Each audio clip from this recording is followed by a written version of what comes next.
சில தினங்களில் சப்த ரிஷிகள் 7 பேர் சிவன் பார்த்தார். பொன் பார்க்கறதுக்கு 7 பேரும் ஆம்பளைகளா இருக்கா. ஒரு பெண்மணி போலேனா சரிப்படாதே. ஏன்னா 7 பேர் போட்டோம், 70 பேர் போட்டோம், 7000 பேர் போட்டோம். ஒரு பெண்மணி போலேனா சரிப்படாது. ஏன்னா அத்தனை பேரோட சாமர்த்தியமும் அந்த பெண்ணுக்கு தான் இருக்கு. இவா போனா பொண்ணை மட்டும் பார்த்துட்டு வரமாட்டா. ரிஷிகள் போனா என்ன பண்ணுவா, பொண்ணை பார்க்கணும் கூட சொல்ல மாட்டா. உன் பொண்ணை கொடு பரமேஸ்வரனுக்கு அப்படின்பா.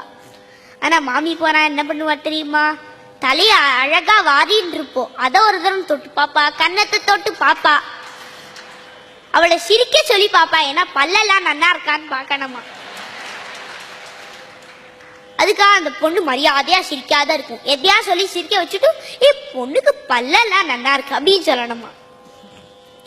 அதே மாதிரி உங்க ஆத்துல கொஞ்சம் ஐஸ் வாட்டர் இருக்கா, கொஞ்சம் தரையா அப்படின்பா. தோற்கே தரேன். பேசி கேட்டா மென்மையா பேசுறா.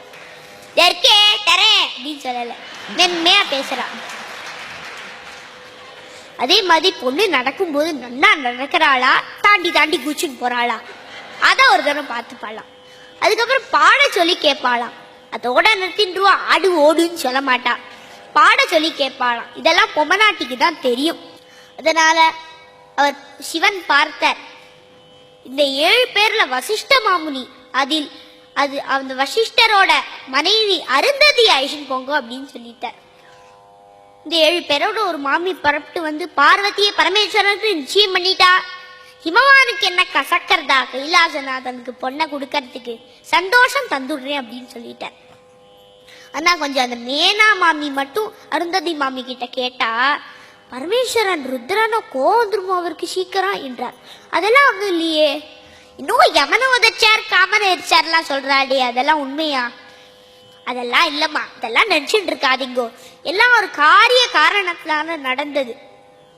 பரமேஸ்வரனை போல நினைப்பவர் என்ன கேட்டாலும் அப்படி ஒரு சாது கற்பக விஷ்ணம் மாதிரி எங்க பரமேஸ்வரன் அப்படியே அள்ளி வாய் தந்துடுவர் என்று மாமி தைரியம் சொல்லிட்டா.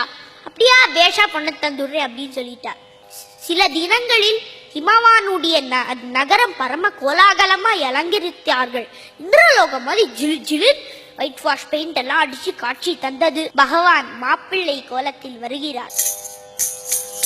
மணமகனாகி வந்தார், மணமகனாகி வந்தார், கையிலை நாதன் மணமகனாகி வந்தார், கையிலை நாதன் மணமாகி வந்தார். நவமணிகள் இழைத்த கவஞ்ச குண்டலங்களும், நவமணிகள் இழைத்த கவஞ்ச குண்டலங்களும், ஈற்றொளி வீச திருமேனி அலங்கரித்து மணமகனாகி வந்தார், கையிலை நாதன் மணமகனாகி வந்தார். அப்படியே பாம்பையும் புலி தோலையும் போட்டுன்னு வந்தா நல்லா இருக்குமா சுவாமி, இப்படியேவா வரப்போறேன் அப்படின்னு கேட்பாளே. அவர் நினைச்சார், அவர் கழுத்துல இருந்த பாம்பெல்லாம் பவுன் ஆயிடுச்சு. இப்ப பவுனெல்லாம் பாம்பா இருக்கு. சீரது விலை, நேத்திக்கு ஒரு விலை, ராத்திரி ஒரு விலை, கார்த்தால ஒரு விலை, சாயங்காலம் ஒரு விலை, சீரது. பிரம்மாவும் விஷ்ணுவும் 2 பக்கத்திலும் வருகிறார். மாப்பிள்ளை தோடர்களாக வருகிறார். இப்படி இந்திரலோகத்திலே குழந்தை குட்டின்னு எல்லாத்தோடையும் வந்துட்டா. தேவர்கள், முனிவர்கள், சித்தர்கள், முக்தர்கள் கூடினா அப்படியே கூட்டம் கூட்டம்னா தாங்கல.